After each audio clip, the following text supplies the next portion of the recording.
राधे राधे। जय श्री कृष्णा। आप सभी भक्तों का स्वागत है मेरे चैनल पर। कैसे हैं आप सभी लोग? मुझे कमेंट में राधे राधे लिखकर ज़रूर से बताइएगा। देखिए, हम जो पूजा करते हैं उसमें हम कुछ गलतियां कर देते हैं, ठीक है। यही टॉपिक है आज के वीडियो में। तो चलिए, वो कौन सी गलती है जो हमें नहीं करना है, वो इस वीडियो के माध्यम से हम जानते हैं, ठीक है। देखिए, धूप बत्ती जलाने से पहले एक बार मेरी इस बात को ध्यान से सुन लीजिएगा। हो सकता है आप अनजाने में कुछ ऐसे ऐसा कर रहे हो, सुबह शाम भगवान के आगे हाथ जोड़ते हैं, फिर भी घर में पैसा नहीं टिकता। बीमारी, कर्जा और मानसिक तनाव हमेशा घर में डेरा डाले रहते हैं। क्या आपने कभी सोचा है कि ऐसा क्यों होता है?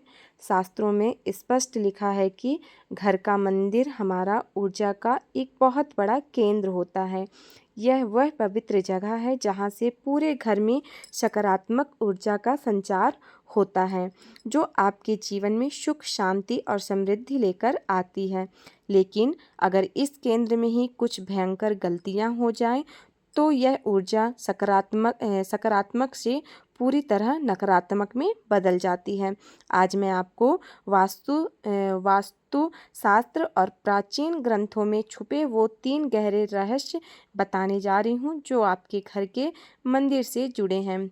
इनमें से पहली 2 चीज़ों के बारे में शायद आपने कहीं सुना हो, लेकिन तीसरी चीज़ तो इतनी खतरनाक है कि भारत के 99% घरों में लोग इसे बहुत ही श्रद्धा और प्यार से मंदिर में सजाकर रखते हैं, और उन्हें अंदाज़ा भी नहीं होता कि यही वो एक चीज़ है जो उन्हें अंदर ही अंदर खोखला कर रही है और उन्हें कंगाल बना रही है। और तीसरी चीज़ तक पहुंचने से पहले हमें इस पूरे रहस्य को शुरुआत से समझना होगा, ताकि आप इस विज्ञान को समझ सकें, ठीक है।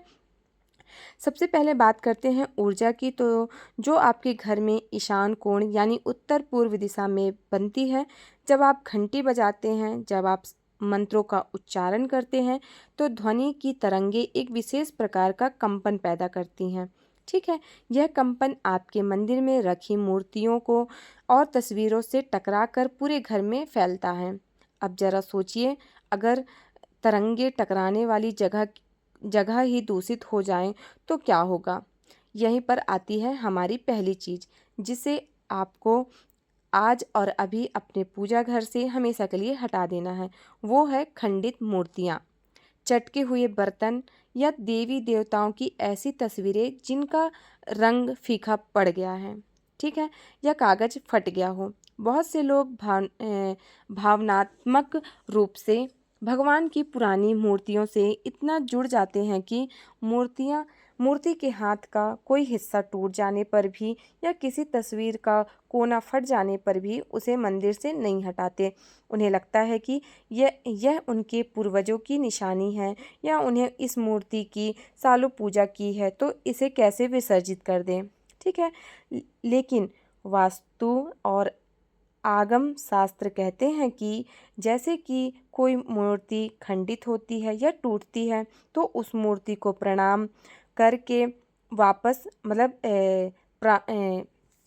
मूर्ति का प्राण तत्व ब्रह्मांड में वापस लौट जाता है, ठीक है। वो मूर्ति जिसमें कभी साक्षात ईश्वर का वास था, खंडित होते ही एक खाली खांचा बच जाता है, ठीक है, ढांचा बचा रहता है, ठीक है। और ब्रह्मांड का एक यह नियम है कि कोई भी खाली जगह बहुत देर तक खाली नहीं रहती। जब किसी खंडित मूर्ति से ईश्वरीय ऊर्जा निकल जाती है, तो उस खाली जगह पर आसपास भटकने वाली नकारात्मक और विनाशकारी शक्तियां अपना घर बना लेती हैं, ठीक है। इस बात का आप विशेष ध्यान रखिएगा, ठीक है, समझिएगा मेरी बात को। जब आप उस खंडित मूर्ति की पूजा करते हैं, उसे भोग लगाते हैं, वो भोग और वह प्रार्थना भगवान तक नहीं पहुंचती, ठीक है, बल्कि उन नकारात्मक शक्तियों को पोषित करती हैं, जो हमारे घर को नुकसान पहुंचाती हैं, ठीक है। तो इस बात का आप विशेष ध्यान रखिएगा कि जितनी भी फटी पुरानी तस्वीर है, खंडित मूर्ति है, वो घर में ना रहे। इससे हमारे घर में नकारात्मक ऊर्जा का वास होता है।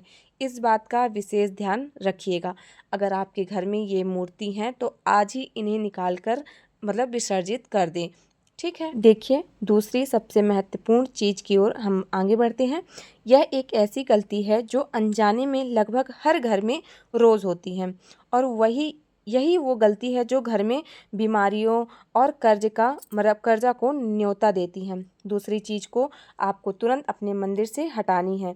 वो हैं सूखे हुए फूल, बासी मालाएँ और निर्मल हम भगवान को बहुत श्रद्धा से ताज़े फूल अर्पण करते हैं। ठीक है। ताज़े फूलों में जीवन होता है, एक जीवांत ऊर्जा होती है जो भगवान को अत्यंत प्रिय है। ठीक है। लेकिन जब वह फूल सूख जाते हैं तो उनकी जीवन ऊर्जा समाप्त हो जाती है और उनमें सड़न की प्रक्रिया शुरू हो जाती है। अक्सर लोग भगवान को फूल चढ़ाते हैं और फिर कई कई कई दिनों तक उन सूखे फूलों को भगवान के पास ही पड़े रहने देते हैं। कुछ लोग तो पूरी सूखी माला भगवान की तस्वीर पर महीनों तक टंगी रहने देते हैं। उन्हें लगता है कि भगवान पर चढ़ी हुई चीज़ पवित्र है, उसे कैसे हटाएं। लेकिन यहीं पर आप सबसे बड़ी भूल कर रहे हैं। प्राचीन शास्त्रों में भगवान को अर्पित किए गए और बाद में हटाए गए फूलों और सामग्री को निर्मला कहा गया है। ठीक है। निर्मल कहा गया है। ठीक है। भगवान शिव के संदर्भ से यह स्पष्ट वर्णन आता है कि जो चढ़े हुए फूल जो होते हैं, जो बहुत सूख जाते हैं, वो फूल भगवान के पास पड़े रहते हैं तो वो राहु और केतु के बुरे प्रभावों को जागृत कर देते हैं। जो सूखे फूल होते हैं ना, वो राहु और केतु को जागृत कर देते हैं। ठीक है। सूखे फूल और सड़ती हुई पत्तियां मृत ऊर्जा का प्रतीक हैं। ठीक है। मंदिर जो कि जीवन और प्रकाश का स्रोत है, वहाँ अगर आप मृत ऊर्जा को जमा करेंगे तो आपके घर की सारी सकारात्मक ऊर्जा उन सूखे फूलों द्वारा सोख ली जाएंगी। इससे आपके घर के लोगों का स्वास्थ्य बिगड़ने लगेगा। आपने महसूस किया होगा कि जिन घरों में मंदिर की सफाई रोज़ नहीं होती और सूखे फूल पड़े रहते हैं, वहाँ हमेशा किसी न किसी को कोई न कोई बीमारी घेरे रहती है। पैसा दवाइयों में खर्च होने लगता है। इंसान कमाता तो बहुत है, लेकिन उसका सारा धन बीमारियों और अचानक आने वाले संकटों में बह जाता है। इसलिए यह नियम बना ले कि भगवान को जो भी फूल या प्रसाद आप चढ़ाते हैं, अगले दिन की पूजा शुरू करने से पहले उस पुराने फूल को वहाँ से हटा दें। सूखे फूलों को कभी भी कूड़े में ना फेंकें, बल्कि उन्हें किसी गमले की मिट्टी में दबा दें ताकि वो खाद बन जाए। उन्हें किसी बहते हुए साफ जल में विसर्जित कर दें। ठीक है। अगर आप विसर्जित नहीं कर सकते हैं तो फूल के गमले में भी डाल सकते हैं, या फिर अपने जो फूल के गमले नहीं हैं तो आप जो कैरी होती है ना, उसमें आप डाल सकते हैं। ऐसी जगह में डालिए जहाँ पर आपका पैर ना पड़े या किसी का भी पैर अब तक मैंने आपको दो चीज़ें बताई। हो सकता है कि आप उनमें से कुछ बातों का ध्यान पहले से रखते हों, लेकिन अब मैं उस रहस्य से पर्दा उठाने जा रही हूँ जिसका जिक्र मैंने शुरुआत में किया था। ठीक है। वो तीसरी चीज़ है जो आपके घर के वास्तु को पूरी तरह से नष्ट कर रही हैं और दुर्भाग्य को सीधा आपके घर तक खींच कर ला रही हैं। वो गलती है इंसान अपने सबसे पवित्र और अच्छे भाव से करता है। ठीक है। जो इंसान होता है अपने सबसे पवित्र और अच्छे भाव से करता है, लेकिन इसका परिणाम इतना भयंकर होता है कि इंसान धीरे धीरे कंगाल हो जाता है और उसे समझ ही नहीं आता कि उसके साथ ऐसा क्यों हो रहा है। बहुत ध्यान से सुनिएगा। तीसरी और सबसे खतरनाक चीज़ें जो आपको अपने मंदिर से, देवताओं के स्थान से अभी के अभी हटा देनी है, वो है अपने पितरों की, यानी अपने स्वर्गवासी पूर्वजों की तस्वीरें भगवान की मूर्तियों के ठीक साथ उसी चौकी पर रखना। भारत के हजारों घरों में यह आम दृश्य है।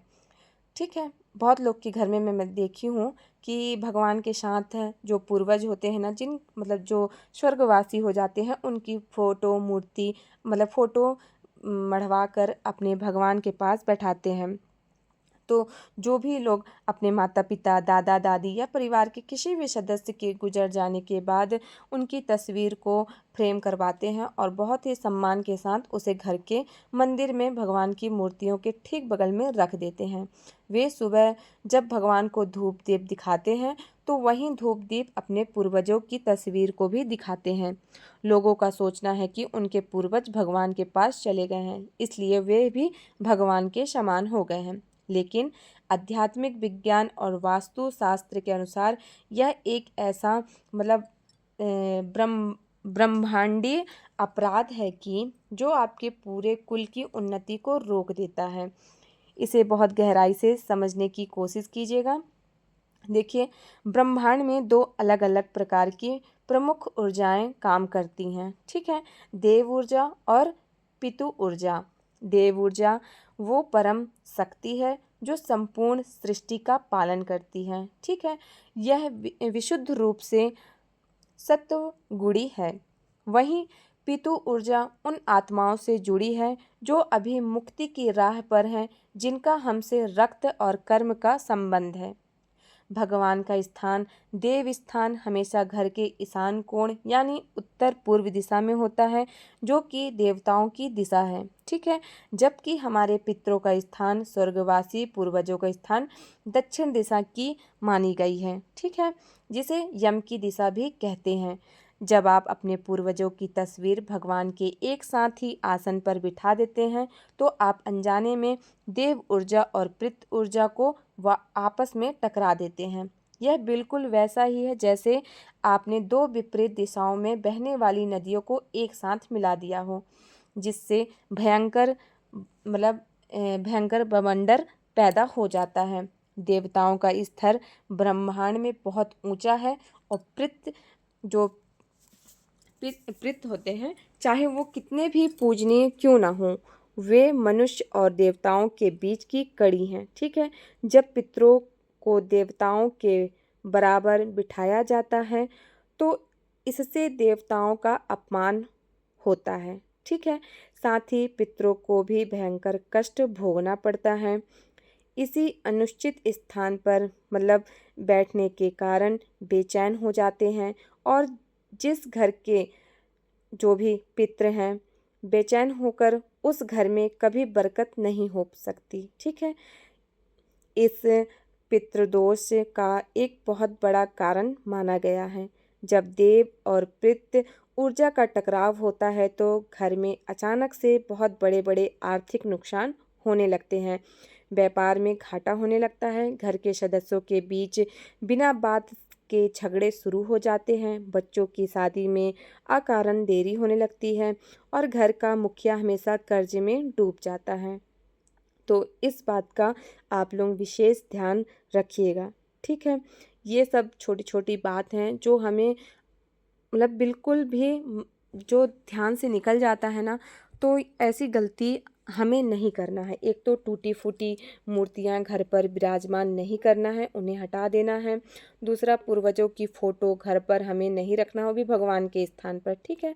ये हमें बिल्कुल भी नहीं करना है, ठीक है। तो देखिए, ये सब पितरों की तस्वीर लगाने की सबसे उत्तम जगह घर की दक्षिण दिशा की दीवार होती है, लेकिन आप उनकी तस्वीर को दक्षिण दिशा की दीवार पर इस तरह लगाएं कि तस्वीर का मुख उत्तर दिशा की तरफ हो। ऐसा करने से पितरों का आशीर्वाद भी आपके पूरे परिवार पर बना रहेगा और आपके घर के मंदिर की देव ऊर्जा भी शुद्ध बनी रहेगी। इन 3 प्रमुख चीज़ों के अलावा कुछ और बहुत सूक्ष्म बातें जो आपके पूजा घर के वातावरण को दूषित करती हैं, जैसे कि मंदिर में माचिस की तिलियां बिखरी होना। कई लोग दीपक जलाने के बाद जली हुई तिलियां वहीं मंदिर के किसी कोने में डाल देते हैं। ये जली हुई तिली नकारात्मकता और अग्नि तत्व के असंतुलन का प्रतीक है। पूजा घर एकदम साफ, स्वच्छ और सुगंधित होना चाहिए। इसी तरह एक ही भगवान की 3 मूर्तियां एक स्थान पर नहीं होनी चाहिए, जैसे 3 गणेश जी हो गए, 3 देवियां हो गईं। यह भी वास्तु में एक दोष माना गया है। अगर आपके पास एक से ज़्यादा मूर्तियां हैं तो उन्हें अलग अलग कमरों में स्थापित करें या किसी अन्य मंदिर में दान कर दें। इसके साथ ही कभी भी पूजा घर में कैंची, चाकू या किसी भी प्रकार का धारदार हथियार नहीं रखना चाहिए। ठीक है, यह आपके विचारों में क्रोध और परिवार में कलेश पैदा करता है। अगर आप अपने घर में सकारात्मक ऊर्जा को बढ़ावा देंगे तो आपका जीवन खुद ब खुद खुशहाल हो जाएगा। आज ही अपने घर के मंदिर की जो मैं बताई हूँ वो ज़रूर से करें। खंडित मूर्तियाँ वहाँ ना रहें, वहाँ पर सूखे फूल और सड़ी हुई पत्तियाँ पड़ी जो हैं वो हटा दें। और सबसे महत्वपूर्ण क्या है, देवताओं के साथ पूर्वजों की तस्वीर रखी है वो भी आप हटा दें। ठीक है, 3 चीज़ आपको मैं बताई हूँ वो तीनों चीज़ आपको ये हटा लेनी है। और हटा और जब आप जो खंडित मूर्तियां हैं उन्हें जब हटाएं ना, तो उन्हें आप प्रणाम करके क्षमा याचना करके ही उन्हें वहाँ से हटाएं। ठीक है, फिर उसके बाद आप विसर्जित कर सकते हैं। ठीक है, तो ये छोटे छोटे जो नियम हैं आपको ज़रूर से करने चाहिए। देखिए, खंडित मूर्ति नहीं रखना चाहिए, बहुत लोगों को पता था ही होगा, लेकिन अगर नहीं पता था, अगर वो रखे थे तो आज से वो हटा दें। ठीक है, चलिए मिलते हैं फिर अच्छी वीडियो के साथ। ठीक है, अगर आपको थोड़ा सा भी ये वीडियो अच्छा लगा हो तो प्लीज़ वीडियो को लाइक शेयर करें, और चैनल पर नए हैं तो चैनल को सब्सक्राइब कर लें। फिर मिलते हैं अच्छे आध्यात्मिक वीडियो के साथ, अच्छे वीडियो के साथ, अच्छी जानकारी के साथ। तब तक के लिए राधे राधे, जय श्री कृष्णा, श्री हरिदास।